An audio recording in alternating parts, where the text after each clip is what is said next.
Good evening, everybody. What's happening? It's that time again. We are now on Thursday, Throwback Thursday. I hope all your weeks have been well. My week has been woo. My weeks have been intense, day after day. They're getting more so. They're intense at work because of things that I've been speaking about.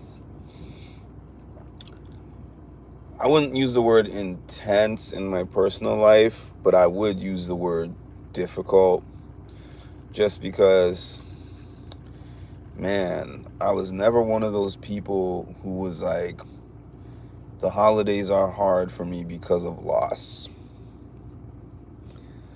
Because even though I've had some losses, I guess the last loss that I experienced that made a holiday a little bit difficult for me was my grandfather, but that was so long ago. That was a good 15 years at this point. He passed in 2009, and I didn't feel the impact in this way. Yes, I did feel a strong impact because my grandfather was one of the most influential men in my life, but it wasn't something that specifically hit me during holiday times. And this one hits me during holiday times because it's hard. Everybody grieves differently. And I'm not going to say that I just sit around and act like it doesn't bother me, but I am also not somebody for the constant memorials. I'm not somebody who wants to do something every month in memory of my dad, or every day go through his pictures. Like, that's just, it's not me.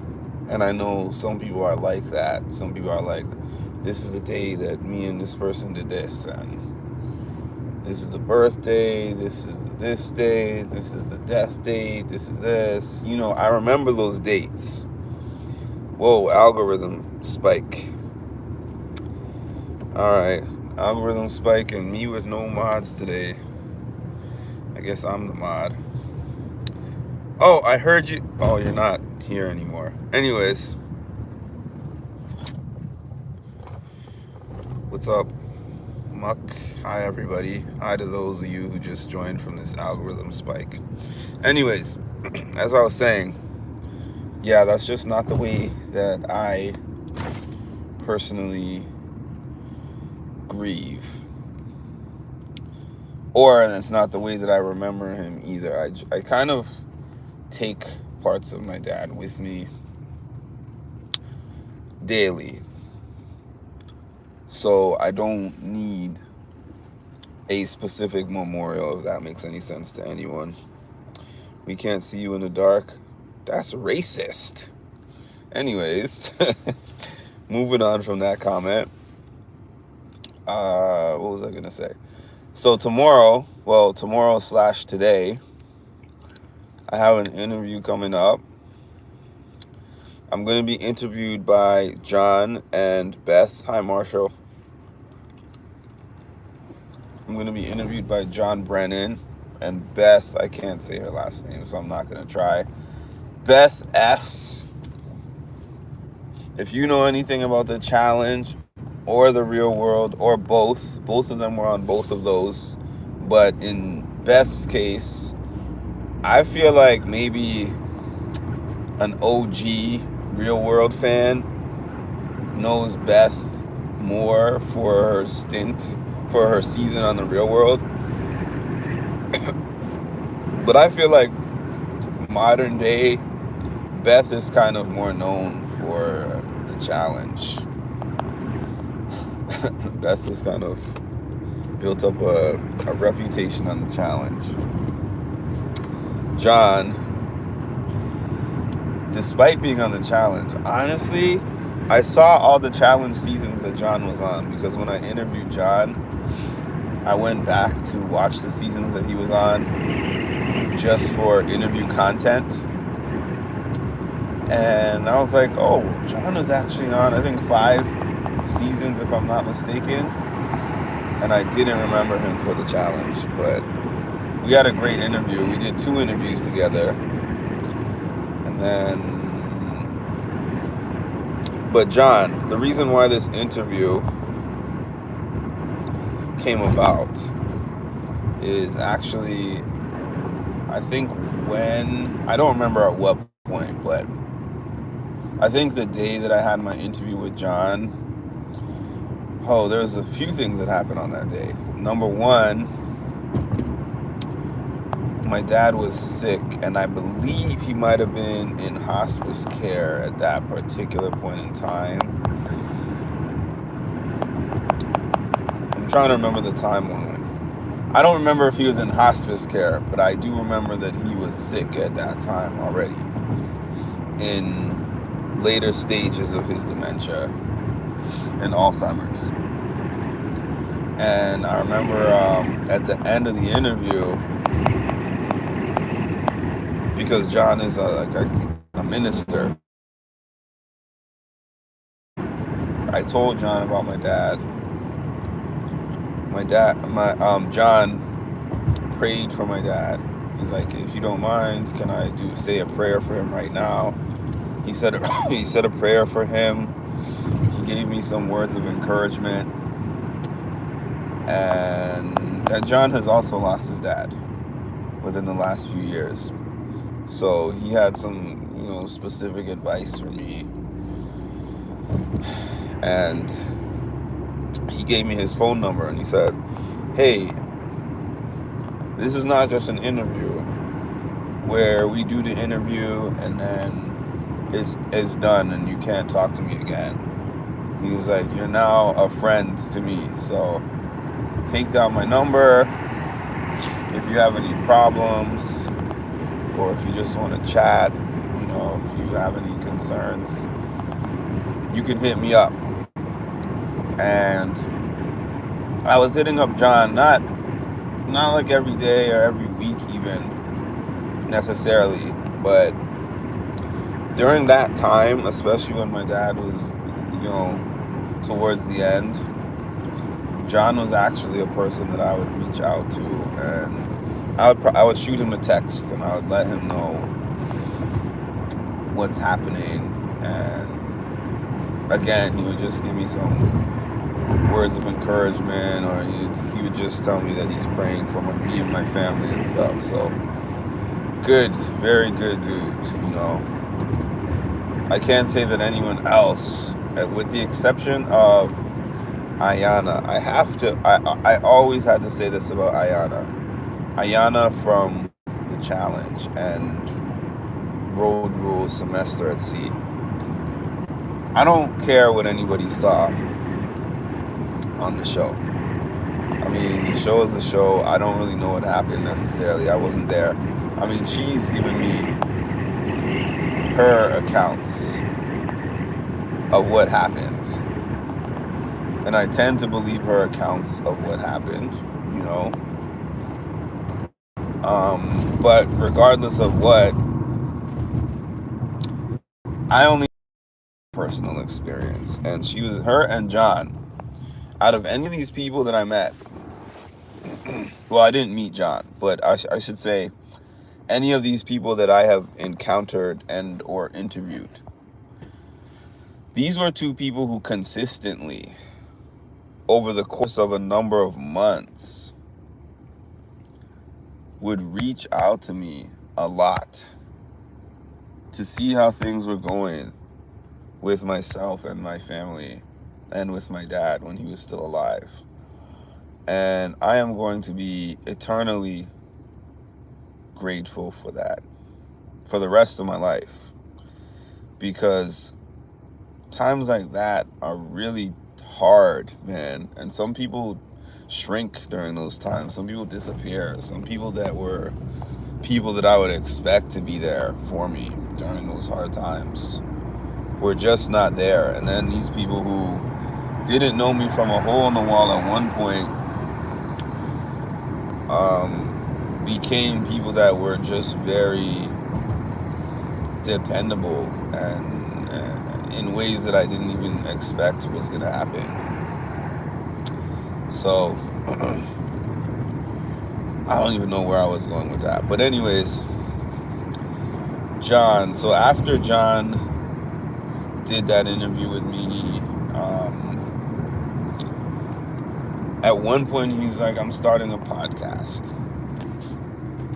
So he started his podcast that he was doing with himself and Beth. Matter of fact, I think in my second interview of him, I want to say that he talked about his podcast on there, but I would have to rewatch it to confirm that. But either way, he was starting this new podcast, and I listened to it. He told me, like, listen to it and give me some feedback when you listen. And I remember some of the early interviews that he did. He did an interview with, like, Tech, if you remember Tech. He did an interview with Cyrus. Did an interview with Eric from The First Real World. I remember he interviewed Ruthie. He interviewed some of his castmates from his season.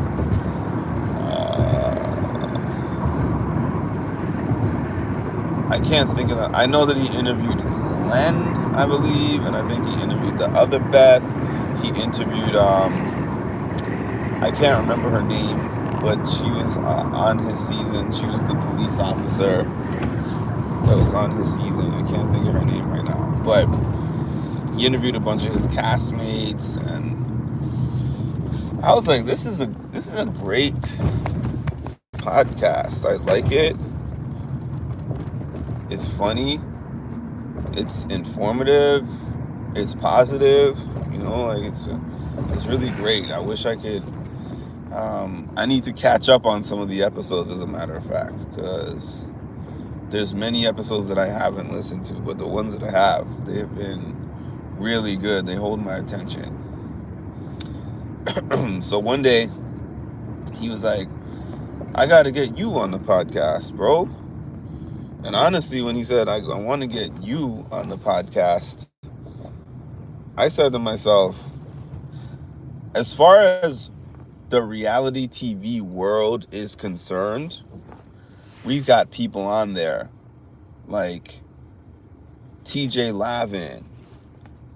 We've got, you know, Horacio from recent seasons. We've got OG legends. We've got new stars from all these different platforms and all these different shows. And for the most part, with the exception of one guy, Mike Lewis, who, shout out to Mike Lewis, because I've mentioned that Big Brother Boy is one of the reasons why I started doing Big Brother lives. Not even because I relate to him, just because, like I said, other times, some other channels that I have followed that do that kind of content are so specifically polished. And this is not even a knock on the guy. It's a compliment, as a matter of fact. Because if you look at his channel, his viewers and his supporters and everything, it expands so much every year. And just by being himself, that's the reason why I'm saying that was the channel that really made me want to start doing that content, because at first I thought that I had to be some sort of typecast to be able to successfully make content. And then when I looked at this guy just doing him and being himself and developing a following, I was like, you know what, I can probably be myself and develop a following as well. So, but in the realm of the challenge, I've mentioned AfterBuzz TV and Maria Menounos, because that was one of the first, I think the first channel that was covering challenge after shows that I actually watched. But another one of them that I watched, that I eventually got to watching once it became a thing, which I actually learned from listening to his interview with John and Beth from whenever that was, maybe last year or something. I think he said he started in 2020. And I think I remember binging a bunch of his interviews with the cast. And I don't want this to sound anyway. I'm not going to say it was an inspiration for me to start doing challenge content. And the only reason I'm saying that is because my channel, oddly, did not start because of me covering the challenge. And my following is not primarily even challenge fans. They're Big Brother fans. I think that's what makes my story a little bit interesting and a little bit unique. The fact that the thing that ended up getting my channel monetized is a show that I didn't like for years. My mom loves Big Brother. And I used to see her watching it, and I'm like, this show is corny. This show is lame. I like shows that are a physical challenge. I like things that involve competition because that feeds the athlete in me. Because I've always been an athlete. I love sports and I love physical things. And I just happened to start watching Big Brother in 2020 because I was bored. There was nothing to do. And I was in my house. We were in a lockdown. So I was like, let me check out Big Brother. And then I was still like, this is okay. I don't mind this. It's not the worst thing in the world. A little bit interesting. But what got me into it was when I started catching the live feeds, a combination of catching the live feeds, and then when I started going online and talking about the live feeds, and then all these different people were in my chat. I agree with you, Mark. I don't agree with you. I love this channel. I hate this channel. People just had these really strong opinions about everything I was saying about Big Brother. So when I was watching his content, it was not to draw inspiration for making content. It was just like, hey, there's not really a ton of channels that have all these interviews that he has. There's the staple channels. When I say staple channels, I mean the channels that are like plugged into the networks that I always talk about, where they're going to get their exit interviews, they're going to get specific interviews with people because the network works with them for that. Not works with them, but I don't know how to explain it. But the network they're in a good standing with whatever network, CBS, MTV, whatever network they happen to be on. So they're able to get those interviews from those people like right after they come off the show. Those type of interviews are one thing, but he had interviews with people in the off season too. Like he would interview somebody who has not been on the challenge in years. Like we haven't heard from, let's say, a Landon. And then he'd have an interview with Landon. It's like, oh, it's interesting. Where are they now? These are like, where are they now type of interviews. And I also thought what was interesting is I think he is younger than me, like maybe a decade younger than me or more. And he would actually take time to go back and watch things that happened way before his time and interview these OGs, which I thought was interesting because I'm actually someone who, despite the fact that I do love the show itself, I also love hearing from people who are, they did the show at 21, 22, and now they're 50, they're 40, 50, and whether they're still on the show on like All Stars or whether they're not on the show anymore and they don't plan to do it. I like just hearing their backstory because the TV show is not made to fully represent one's entire story. And I'm going to make this about 10 more minutes. It's not made to fully represent one's whole story, and it's not geared towards any one person. They are just going to make what is the best overall, overarching storyline for the show, for the entertainment. And each person's individual story gets lost in the sauce. And I feel like that's what's happening in the Challenge All Stars 4. I mean, we have moments. Like, for an example, spoiler alert for anyone who didn't see today's episode or yesterday's episode. You have a chance to turn this off before I say this. The elimination was between Derek and Corey. And it showed, before the elimination, it showed Derek speaking about how the elimination was going to take place on the day that his sister passed due to suicide. Rest in peace to his sister. And it showed like several moments of him talking about that. It showed a conversation that he was having with Michelle, Tori, and Cara Maria, where they were giving him some encouragement for that. It showed him in the confessionals. Like, they did a good job of, highlighting that for him in this episode. The thing is, so many people have stories. We just see them as this collection of cast who we see these little snippets of them.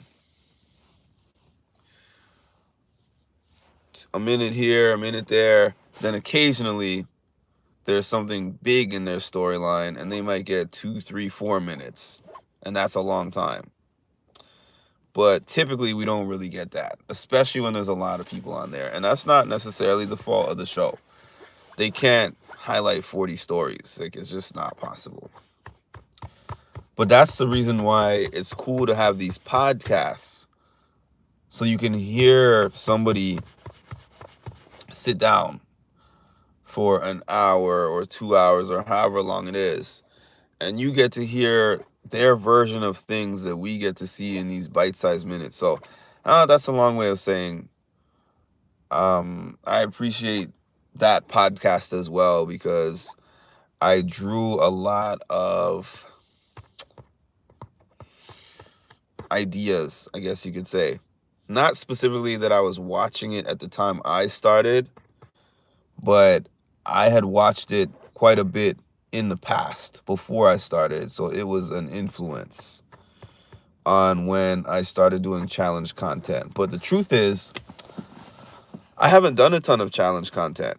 I've only interviewed 3 people. Let's see. John was on the challenge, so that's 1. Wes Bergman and Alyssa Lopez, who's not really a challenger per se, but she did do 2 seasons of the Challenge USA. So I've technically, I guess, done about 3 challenge interviews. So that's the reason why I didn't really say this was an inspiration for me to do challenge content, because my challenge content has not really been a lot, and it has not really been interviews. My challenge content has essentially been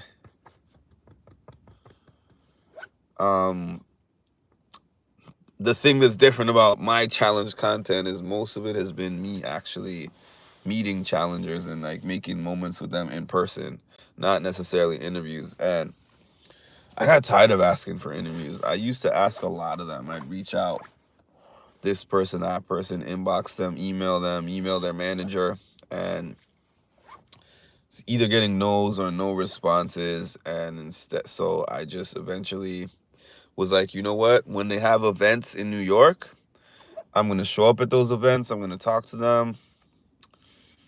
And I'm going to create a moment that I can put on my camera so that regardless of whether they end up interviewing with me or not, at least I'm going to be memorable to them, which is usually the case. So, to wrap it up, yeah, I didn't know where I rank amongst all these people, right? For John to even say, I want you to be on my podcast. And I still think that, truthfully, I'm like, where do I rank among all these people for him to have asked me to be on his podcast? But I have gotten out of the habit of asking why somebody considers me for a certain thing. Like when I first started getting booked to do music, I was like, I'm no Sonny Rollins or Kenny G, so I don't really know why they're booking me. But then I'm like, hey, they chose to book me, so obviously when they heard me play or whatever I did, play, sing, whatever, they liked whatever they heard or saw. So that's the reason they asked me. That's not for me to worry about. Now I just prepare myself and practice and get myself ready. So in the same sense, instead of wasting my energy like, hey, why would he ask me to be on their podcast when I'm probably going to be the least known person that they've ever had on their podcast? I'm like, you know what? Take what he said at face value. He said, I think you are like an inspirational person, and I want to put you out there, and I would love to put you in front of my audience so they can get to know you. And just take it at that and just have this conversation. And at the very least of things, I'm going to get to have a cool conversation with John and Beth where ultimately maybe I get into some things that I might not have gotten into before because I've only been interviewed but so many times. And at the very best, maybe there will be some new ears that have never heard of me before that go onto that podcast and say, hey, this guy Mark is an interesting guy who is worth getting to know. And jump over to my page and check out my content and follow me and, you know, help me develop into something more. But we'll see. I'm just going in it with an open mind. I'm not going to lie. I have tried to prepare. I'm just like that. It's so funny because if you know me, or I should say, I shouldn't even say if you know me. If you knew me back in my school days,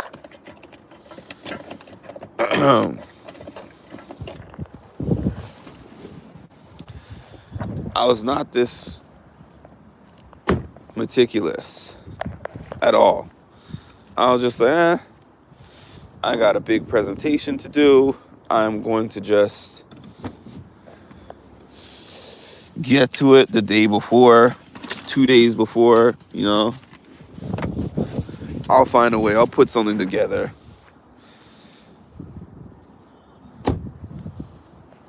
The adult version of me ain't like that. Like this interview that I'm getting ready to do with Kara. Oh, I'm going to be so super prepared, man. You know why? Because In school, I didn't think of things as opportunities. It was just like, you're putting this thing on in my plate. I don't really want to do it.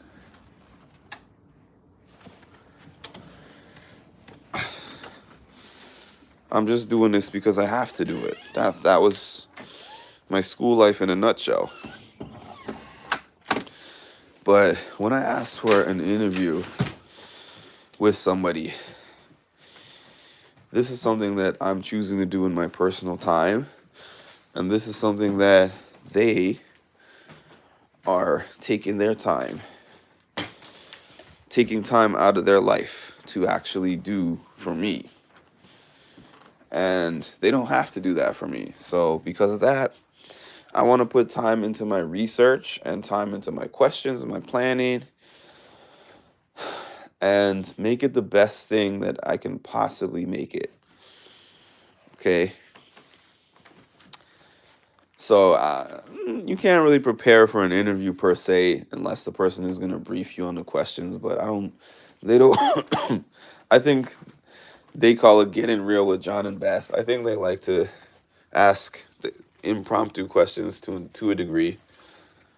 I can't necessarily prepare for that, but I did prepare to an extent by listening to a few of their other interviews yesterday, and just having some general answers prepared. But I'm also ready to go with the flow. But it's a lot scarier being the person who is sitting in the seat receiving the questions versus being the person who's asking them.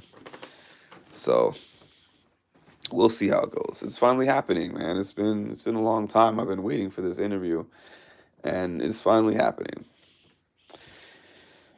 Anyways, y'all, please make sure to like, comment, and subscribe, and hit the notification bell to get notified of when I drop some more great content. Thank you all, and have an amazing night.